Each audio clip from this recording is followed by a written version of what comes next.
भनेपछि दिन तैँले भने हुन्छ किनभने तँले मलाई बेचेको होस् किन मैले कहिले भने बेचेको होइन भएन बेचेको पनि भन्छस् अनि पानी किन पनि भन्छस् त्यो त कस्तो हो त अम्मा यहाँ यो कागजमा हेर त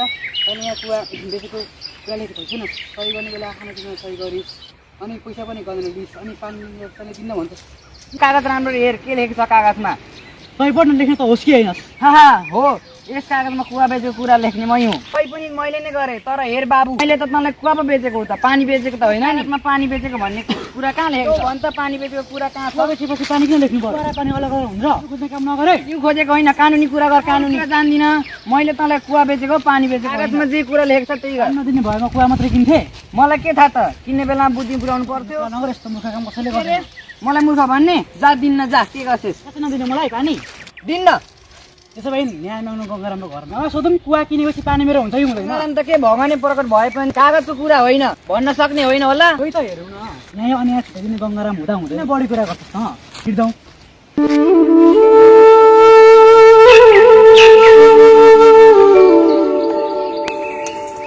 नमस्ते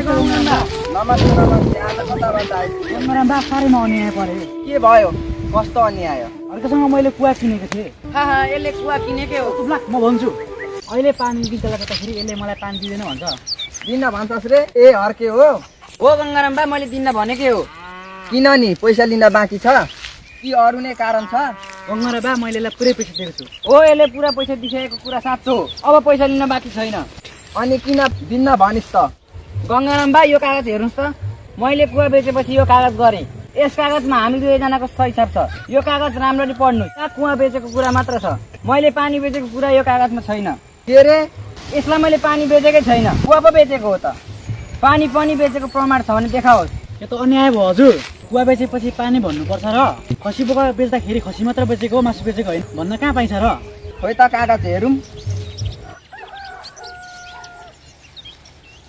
यस कागजमा कुवा बेचेको कुरा प्रष्ट लेखेको छ तर हर्केले ठिक भनेको पानी बेचेको कुरा कहीँ पनि लेखेको छैन पानी नभएको कुवा कसैले किन्छ र हजुर पक पक चुप लागेर बस म चित्त बुझ्ने गरी न्याय दिन्छु हर्केले भनेको 16 आना ठिक छ कागजमा पानी बेचेको कुरा कतै नदेखेकाले कहिले पानी चलाउन पाउँदैनस् देखिस् त गङ्गाराम बाको न्याय यस्तो पो न्याय हुन्छ त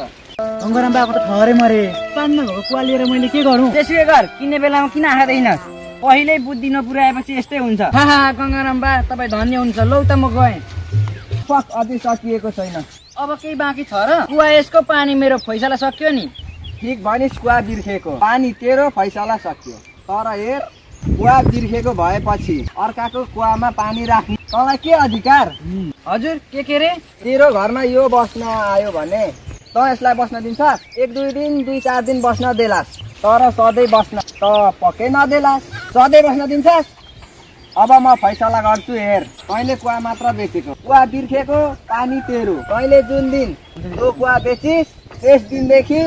अर्काको कुवामा पानी राखे बापत दिनको 2 रुपियाँ भाडा खेला तिर्नुपर्छ यस्तो त कहाँ हुन्छ हजुर हुँदैन भने तेरो पानी निकालेर लैजा अर्काको कुवामा राखेपछि त भाडा तिर्नुपर्छ हो अहिले भनेको गङ्गाराम बारी न्याय चित्त बुझ्ने गरी हामीलाई न्याय गरिदिनु भयो त भन् तँलाई चित्त बुझ्यो कि बुझेन मलाई माफ गरिदिनुहोस् गङ्गाराम बा मैले बिना सित्ती न्यु खोजेँ मलाई माफ गरिदे बिर्खे त्यो कुवाको पानी तेरै हो मैले तँलाई त्यसै दुःख दिएँ मलाई माफ गरिदे बिर्खे माफ गरिदे लौ भइगयो अब तिमीहरू मिलेर जाऊ एउटै गाउँमा बसेपछि एक अर्काको मद्दत गर्नुपर्ने मिलेर बस्नुपर्नेमा बैमानी गरेर झगडा गरेर चाहिँदो कुरामा न्यु खोज्ने हो भने कसरी नचिन्छ हो गङ्गाराम बा आज तपाईँले मेरो हात खोलिदिनु भयो लौ मिलेर जाऊ